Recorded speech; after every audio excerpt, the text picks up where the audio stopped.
Estamos por la PPT cuando quieras, dale, salimos. Esto va a ser una práctica intensiva de uso del micrófono, nada más. Así que les quiero contar un poco por dónde empezar, nada más. No vamos a hablar de criptografía, sino que vamos a hablar de qué hay que saber antes de empezar a estudiar criptografía. Siempre en seguridad decimos que para estudiar seguridad hay que saber lo anterior. Seguridad en redes, hay que saber redes. Seguridad en software, hay que saber software. Seguridad, ¿se entendió? Entonces, criptografía no tiene un seguridad en algo. Entonces como que parece que, bueno, cómo se entra a la temática. Entonces quiero contarles un poco, esta brevísima PPT, quiero contarles un poco qué tendríamos que empezar, o sea, cómo sería un posible camino para meterse en el tema. Parece un tema medio magia negra en algunas cosas, porque que suena como re loco. Es bastante loco en niveles profundos, como todos los conocimientos, pero en principio mi sugerencia personal es que empecemos aprendiendo cómo llegamos hasta acá, es decir, criptografía. En principio, criptografía antigua y clásica. O sea, antigua sería desde los griegos, más o menos, hace unos 2.500, 3.000 años, bastante atrás, ya había formas de ocultar información. De hecho, se cree que los egipcios también, pero no está tan probado. De hecho, los jeroglíficos eran cosas que no sabía leer todo el mundo. O sea, saber leer era una barrera para cuidar la información. Entonces, como que el que sabía leer descifra el mensaje. Es un hack mental buenísimo. Entonces, yo recomiendo aprender cómo fue la historia, cómo llegamos hasta el momento de hoy que tenemos algoritmos que se procesan y Bitcoin y qué sé yo. Pero mucho antes, la gente trató de esconder su información principalmente en entornos militares. O sea, tengo un equipo A, equipo B, y equipo A tiene que mandarle un mensaje al equipo B y en el medio no tiene que ser interceptado. ¿Cómo hago para que eso pase? Es un problema que tenemos desde que el ser humano se pelea con otras tribus y con otros ejércitos. Entonces, eso hizo que se desarrollaran las primeras formas intuitivas de proteger la información. ¿Cómo la mandamos? ¿Escribimos algo en un papelito? No había papelitos. Bueno, en un pedazo de cuero, me lo llevo en el bolsillo y si me agarran en el medio, lo lee otro y detecta el mensaje. Entonces, como qué piola. ¿Sí? Atacamos tal fecha, tal hora. No tiene sentido. En la criptografía antigua están prácticamente todos los conceptos de la criptografía moderna. Pasa que de una manera como muy sui generis, que nunca se había experimentado, y de hecho se probó y se comprobó con los siglos qué es lo que terminó durando, y algunas cosas se transformaron simplemente a maneras distintas de hacerla. La procesa una computadora en vez de hacerse a mano y que sea una persona escribiendo. ¿Bien? Así que yo sugiero, para entender criptografía, ver cómo lo hacían hace 2.000 años, 1.000 años, 500 años. En la época medieval estalló la criptografía como trendy. Era como hoy AI, la criptografía en la época medieval. ¿Y quiénes eran los que más sabían, saben? Los monjes copistas, que son los pocos que sabían escribir. Tenías que escribir la palabra de Dios o lo que miércoles fuera que escribieran. Y eso implicaba codificar, encontrar formas de comunicarse, incluso entre distintos monasterios. Era algo más, o sea, la religión y la ciencia estaban muy vinculadas, en algún momento después se desvincularon. Entonces, empezando por ahí. Después aparece la criptografía moderna, que curiosamente, moderna, vamos a hacer una distinción entre moderna y contemporánea, muy pequeña, pero moderna es cuando las cosas empezaron a procesar automáticamente. O sea, ya empezaron a empezarse algoritmos, máquinas electromecánicas que hacen cuentas, como las máquinas, como si fuera la máquina Enigma, pero sin irnos a nada especial, como las máquinas calculadoras que hacen cuentas. Bueno, eso es la parte moderna, porque ya no es letras que tenemos que transformar en otras letras, son códigos, son cosas más complejas. Entonces, esto nos lleva a entender también por qué, en qué momento de la historia, qué pasó. La criptografía cambió radicalmente en 1945, a partir de esa fecha. Curioso, ¿no? En 1945 termina la Segunda Guerra Mundial y de repente hay un avance exponencial de la criptografía. Entonces, eso hizo que muchos países dijeran, vamos a estudiar esto para que la próxima guerra, ya la tenían mapeada, la próxima guerra podamos mandar un mensaje o mensajes entre los países aliados sin que nos intercepte el otro, que por eso básicamente en gran parte se perdió la guerra anterior para uno de los bandos. Entonces la criptografía moderna nos enseña otras problemáticas. De nuevo, todo esto es historia nada más. Hasta ahora no hay que saber absolutamente nada de otro tema que no sea historia, que suele ser interesante. O sea, a mí me gusta como contexto siempre entender historia. Y después, la parte dura de todo esto, la parte que a más gente asusta, que son los fundamentos matemáticos. No hace falta aprenderlos al principio, pero sí hace falta aprenderlos en algún momento. Y no todo. No solo soy matemático, me encanta la matemática como alumno, me encantaba la matemática en mi carrera, me encanta pensar matemáticamente. Pero Marcelo, si lo van a ver al stand de cripto, Marcelo es matemático. Entonces, eso es otro nivel de abstracción. Está loco, digamos, obvio, pero bueno, yo también, pero en otro sentido. Pero él está loco, van a verlo cuando charla, está loco. Eso es porque es matemático, como que viene como de la mano. Entonces, el poder razonar de manera tan abstracta es obviamente una gran habilidad, pero no necesitamos esto para esto. Para esto necesitamos, es como decir, bueno, ¿hasta dónde tenemos que llegar? En una carrera, imagínense que hacen ingeniería, licenciatura en sistemas, ciencias de la computación. En cada nivel tenés que aprender una abstracción diferente. De hecho, si estudias, no sé, administración de empresas, también tenés que saber algo de matemática, más estadística, probabilidad, no integrales dobles, claramente, pues no es el uso que le vas a dar. En este caso, es bastante simple. Lo que hay que saber son algunos tipos de operaciones que se llama, por ejemplo, teoría de números, que si nos ponemos a pensar frente a todas las cosas que hay para resolver en matemática, es de lo más, entre comillas, simple, no fácil, es simple. ¿Por qué? Porque hacemos cuentas con números enteros. 1, 2, 3, 4, 5. De hecho, son números enteros y son números naturales. O sea, no hay números negativos, es todo enteros. 1, 2, 3, 4, 6, se hacen cuentas con números. Bueno, está buenísimo eso, porque no hay que entender cosas con coma, cosas raras, raíces. No, nada. Son operaciones bastante simples que para complejizarlas se las lleva a niveles estratosféricos. O sea, por ejemplo, se calculan números primos de 1000 dígitos. Una locura. Pero todos estudiamos números primos en la secundaria, sabemos que, no sé, hacemos el 7, el 13, ¿sí? El 11, sí, ok, díganme uno más grande si quieren. Entonces, ese tipo de conceptos son los que necesitamos para entender la criptografía. Aritmética modular, teoría de números, factorización de números grandes, etcétera, son cosas que se derivan de ahí. Y después algunas otras cositas que tienen que ver sí más con la estadística, pero eso es más para el criptoanálisis. O sea, podemos llegar a trazar una línea intermedia donde casi vamos esquivando la matemática sin meternos demasiado, pero podemos entender de qué se trata eso. Y después otras cosas son, por ejemplo, operaciones básicas. Es sustitución, es un concepto. Cambio esto por esto. Listo, eso matemáticamente se representa de una manera. Por ejemplo, en una matriz donde yo la lleno con datos y me los convierte en otro tipo de datos a partir de las operaciones que me dice la matriz. Es algo, desde el punto de vista de la matemática, súper sencillo. Ahora, si eso lo haces millones de veces por segundo durante todo el tiempo, se transforma en una complejidad. Desde el punto de vista de complejidad, desde el procesamiento de los datos, no desde la matemática. ¿Bien? Entonces, fundamentos matemáticos, con eso estamos bastante bien para empezar a entender criptografía. Después hay algunos conceptos, de nuevo, desde los básicos, que es una clave, que es un mensaje cifrado, que es un mensaje, que es un texto plano, como se le dice, por más que no sea texto, puede ser una imagen, que es por ejemplo, un espacio de llaves. ¿Bien?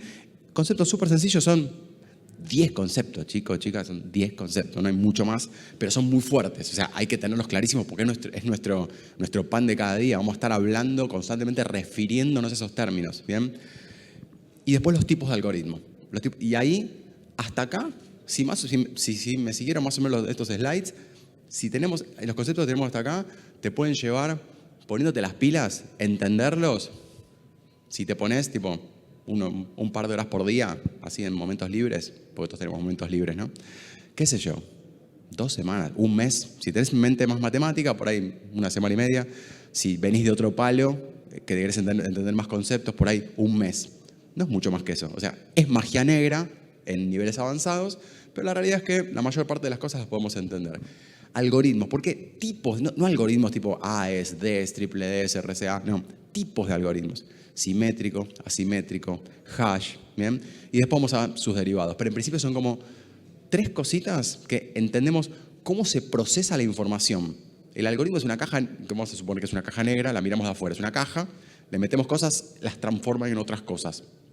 Pueden ser datos, bits, pueden ser números, ¿bien? En principio la criptografía busca eso, busca transformar un tipo de dato en otro tipo de dato, una información en otra, una que conozco en una que cuando me la encuentro arriba de la mesa no la puedo leer porque pasó por un proceso de transformación. La clave hace que eso sea especial para mí, yo le puse un dato adicional al algoritmo que hace que mi cuenta versus la tuya con otra clave van a ser resultados distintos. Son conceptos así entre comillas, de sencillos. Y el paso siguiente es cómo llevamos esto a un entorno de usabilidad, porque el algoritmo es, ok, lo uso, lo proceso, ok, ¿dónde queda? ¿Dónde queda el algoritmo? Yo quiero tocar el algoritmo, ¿dónde está físicamente? Es un algoritmo, está representado en código, pero el algoritmo es matemático. El algoritmo es una serie de cuentas y cosas y procesos que se van pasando cosas, pero en la práctica tengo que transformar eso en operaciones que puedo procesar con la computadora. Entonces, algún lenguaje de programación. Si lo llevamos al nivel siguiente, tenemos que poder hacer algo con eso, en la práctica. ¿Para qué me sirve el algoritmo? Bueno, para cifrar datos y ponerlos en un lugar seguro y que nadie lo vea. Que no lo vea yo tampoco, porque si de repente me lo roban, yo no quiero que se vea. Bueno, perfecto. Entonces empezamos a desarrollar cosas un poco más complejas, como protocolos. Como protocolo sería como un protocolo, como TCP/IP, un protocolo y ceremonial, ¿vieron? Cómo se hacen las cosas, cómo se pone el mantel, de qué lado va el cuchillo, de qué lado va el tenedor. Eso es protocolo del lado de las buenas maneras y que se estudia un montón. Entonces, un protocolo TCP/IP dice cómo nos comunicamos, cómo te das cuenta que yo me estoy queriendo comunicar con vos, cómo interpretás esa comunicación de un lado, del otro. Entonces, los protocolos criptográficos hacen algo parecido a los protocolos de telecomunicaciones, pero le agregan la parte de cifrado. ¿Cómo hacemos para que yo te diga con qué algoritmo criptográfico vamos a trabajar, a qué velocidad, cada cuánto cambiamos la llave, qué tipo de llave usamos, nos comunicamos sobre otro protocolo? ¿Cómo stackeamos esos protocolos? Bueno, todo eso es entender protocolos criptográficos. Requiere un poco más de entender de redes para que no sea algo tan abstracto. Así que recomiendo, después de ver algoritmos, ver la aplicación de los algoritmos, que es protocolos. Y también se le llama protocolos a cosas más sencillas y más locales como la firma digital, incluso como hay algunos algoritmos que tienen alguna complejidad más, que no es solo el algoritmo, sino su contexto de uso. Entonces se le llama protocolo también. Pero en principio protocolo es lo que nos permite comunicarnos entre partes, ¿bien? Dos o más. No mucho más que esto, les cuento un poco más y van a ver que con eso tenemos una base para arrancar a full. Vulnerabilidades. ¿Por qué? Porque hay cosas que uno podría decir, pero ¿la matemática es vulnerable? No era que los sistemas eran vulnerables. No, la matemática claramente no es vulnerable. Pero hay un dominio, que es la estadística, que nos permite ver que ciertas operaciones a gran escala a lo largo del tiempo o su aplicación produce cosas que revelan información sobre aquello que está cifrado. Eso es como, entre comillas, vulnerabilidades desde el punto de vista de la criptografía. Entonces, ¿qué sería eso? Y bueno, si usas claves, no sé, de repente vas a probar todas las claves infinitas, o las que infinitas no, un conjunto finito de 256 bits, desde 256 ceros hasta 0001, 0010, 0011, y así hasta 1111. Son 2 a la 256 posibilidades. No son infinitas, son finitas, numerables. Entonces, resulta que algunas claves, cuando pasan por el algoritmo, mandan alguna fruta que hace que se pueda revelar información de que esa información, de que ese bloque fue cifrado con esa clave, lo cual es curioso, no debería pasar. Entonces, ¿qué se hace? Se cambia el algoritmo y no, el algoritmo está bueno, pero con esa clave o ese conjunto de 10 claves, por ejemplo, ¿cómo se comporta el algoritmo ante todos unos, ante todos ceros, ante secuencias de 1, 0, 1, 0, 1, 0, 1, 0, ante la mitad 1, la mitad 0? ¿Cómo se comporta? Si se comporta de maneras medio raras, que puede dar información de qué había al principio o de qué clave era, podemos considerar una vulnerabilidad, pero es más estadística. Y después hay otro tipo de vulnerabilidades que se tratan de manipulación de los parámetros del protocolo, más que del algoritmo, que hacen que cuando se aplica se puedan llegar a determinar información sobre con qué clave fue cifrada o cuál era la información de origen. Entonces, eso consideramos vulnerabilidades. Es una combinación entre el uso que se le da y la implementación, porque también puede ser que alguien agarró el algoritmo, hizo una librería propia, codió el algoritmo y tiene vulnerabilidades en el manejo de memoria, en cómo gestiona los parámetros, en cómo limita las variables, en la aleatoriedad que usa para selección de las semillas, lo que es miércoles sea. ¿Bien? Entonces, entender las vulnerabilidades permite, no es porque vamos a atacarlas, lo último que vamos a hacer, salvo que alguien se dedique profesionalmente al criptoanálisis, ni siquiera a la criptografía, no vamos a hacer eso. pero entenderlas nos permite entender un nivel más de profundidad de la temática en sí. De ninguna manera nos vamos a meter a tratar de romper criptografía. Eso es especializado, es como decir, la probabilidad que tenemos de cualquiera de nosotros, todos los que estamos acá, agarren al más hacker, más crack de toda la eco, la probabilidad que tiene de romper un algoritmo criptográfico estandarizado es la misma probabilidad que tiene cualquiera de nosotros de subirse al auto de Franco Colapinto y ganar la próxima Fórmula 1. No hay chance. ¿Pero que no puede sentarse y manejar? Sí, sí, puede. ¿Y lo puedo poner a 300? Sí, sí, puede. ¿Y se puede seguir indicaciones? Sí, sí, sí, puede. Son habilidades que las tenés. Pero es en un nivel tan alto que ahí sí requiere entender muchas cosas más que esto y una década de estudio probablemente académico, ¿bien? Porque no es que también en la industria de la ciberseguridad es tan fácil trabajar de matemático, ¿bien? Los matemáticos están en ciertos contextos típicamente académicos. Entonces, entender las vulnerabilidades es como para entender, ok, ¿cómo hubiera hecho los antiguos, en la época medieval, cómo hacían para interceptar mensajes y darse cuenta de lo que quería decirle el enemigo a la otra persona, o del otro bando, o de lo que sea, de su otro ejército? Bueno, esas mismas ideas, muchas persisten, muchas obviamente son obsoletas, pero nos sirven para pensar la seguridad. Y ahí es donde la criptografía se transforma en una aplicación. Un par de cosas más y no mucho más. Si alguien quiere meter manos, digamos, quiere ver, bueno, cómo se ve la criptografía. Quiero ver algoritmos, quiero ver protocolos, quiero aplicarlos. Se bajan o implementan OpenSSL. OpenSSL contiene todo lo que se pueden imaginar para el uso estandarizado de la criptografía. Pueden jugar, pueden usar las librerías, pueden usar las llamadas a todas las funciones, porque no podemos implementar, otra vez, también implementar es parte de algo que hacen especialistas, implementar criptografía. O sea, entre todas las capas en las que se puede trabajar la criptografía, el 99.5% de nosotros, digo porque hay gente del stand de criptografía que son profesionales, somos usuarios. Incluso sabiendo más, es como, imagínense, se sube Lewis Hamilton, Fórmula 1, se sube al Fiat Duna del abuelo y lo va a manejar. Es como un desperdicio tener al pibe manejando un Duna, pero lo va a disfrutar más seguramente. Después se sube un ingeniero mecánico y dice, entiendo todo lo que pasa en este auto, entiendo todo lo que está pasando, lo entiendo, lo puedo diseñar, lo puedo desarrollar, lo puedo mejorar. O sea, cada uno ve diferente. Yo manejo el auto, me da exactamente lo mismo, es un auto. Aprieto, acelera, frena, claxon, claxon, claxon. Nada más. O sea, cada uno, según su formación, tiene una experiencia diferente del hecho de manejar. En la criptografía es lo mismo. No es que la usamos. Está tan bien diseñado el mundo criptográfico que es transparente. En este momento sus celulares están recibiendo información que está cifrada, todas las comunicaciones de este lugar están cifradas, todo lo que circula por internet está cifrado, lo que está en sus computadoras probablemente esté cifrado. Está todo cifrado de manera transparente y no sabemos, ni nos enteramos. ¿No? Tener que poner una clave es una eventualidad, poner el dedo. Atrás pasan billones de cosas todo el tiempo. Entonces, si alguien quiere probar eso, OpenSSL suficiente para todo lo que necesiten. Y un poco más, ahora ya más que conceptos, algunos consejos prácticos. Hacer prácticas. Un CTF, por ejemplo, hay crack, mi CTF, en vez de hacer reversing de cosas para vulnerabilidades, así que ellos lo hacen para determinar cuál es la clave que está metida dentro del binario. O CTFs, lo mismo.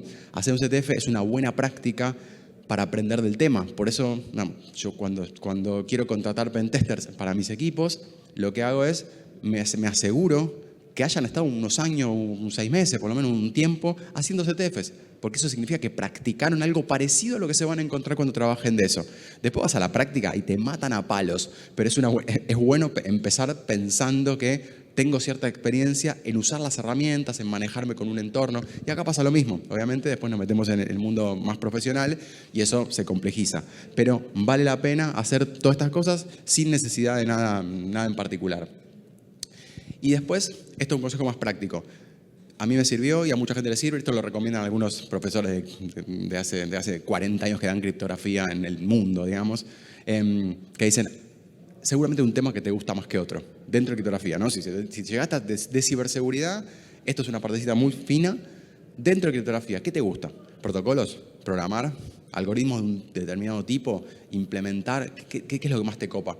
No sé, las cuestiones relacionadas con problemas de factorización de números grandes, te has enamorado de los números primos, ¿qué onda? Bueno, algo que te guste, profundiza.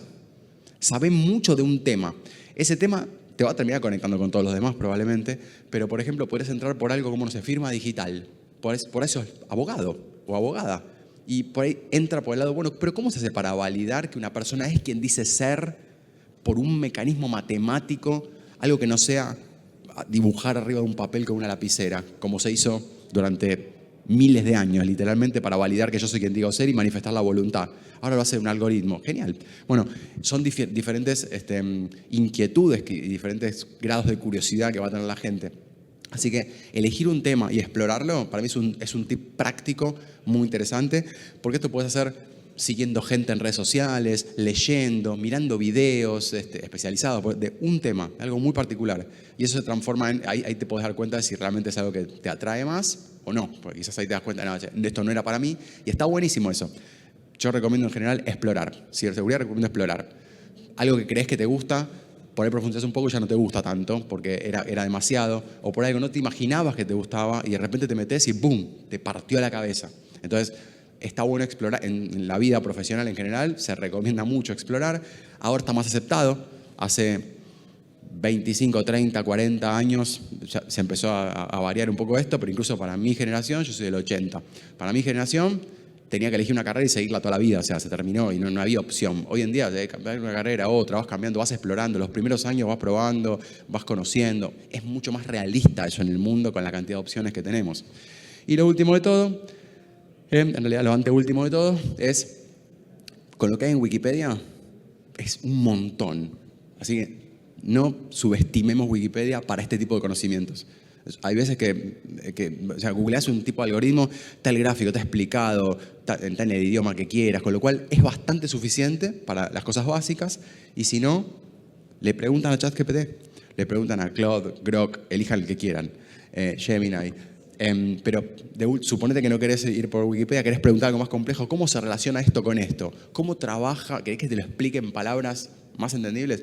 ¿Cómo funciona tal cosa? Explícamelo como si tuviera 12 años y no supiera de matemática avanzada. Perfecto, le das el parámetro y te lo explica sin meter esos conceptos. Y si les parece que eso es una boludez, ¿cómo voy a hacer eso? ¿Cómo voy a hacer que el coso me explique como si tuviera 12 años? Los más grandes científicos de la historia, gran parte de su trabajo, muchos de los grandes científicos de la historia, fue traducir temas re complejos, fórmulas re complejas, descripciones físicas del mundo a palabras fáciles y fórmulas simples de entender. Uno de ellos fue Maxwell, Tesla, el mismo Einstein. O sea, agarraron cosas pero de otro planeta y las tradujeron y las escribieron de tal forma que lo pueda entender mi tía Rosa, que siempre la nombro en toda la seco. Por alguna razón nombra a mi tía Rosa, así que si lo entiende ella, yo soy feliz y tengo que poder explicárselo. O ahora tengo otro ejemplo, que es mi sobrino Benicio, que ya viene la eco, obviamente, de EcoKids. Y obviamente me pregunta, y tío, ¿cómo es tal cosa? Y digo, ¿cómo mierda se lo explico? Bueno, pre-ChatGPT no tenía idea, pero la herramienta está buenísima. Entonces uno puede ir complejizándola, no es que uno se tiene que quedar con, imagínate que viene un patito caminando, ese patito es el algoritmo de RCA. No estamos hablando de eso. Puedes ir pidiéndole, dame más detalle, un poco más, explícame tal cosa. Entiendo, no sé, aritmética modular. Considera eso como algo que yo entiendo, con lo cual lo puedes poner en la explicación. Si tuneas el prompt, es el mejor profesor del mundo, por lo menos en la primera fase del aprendizaje.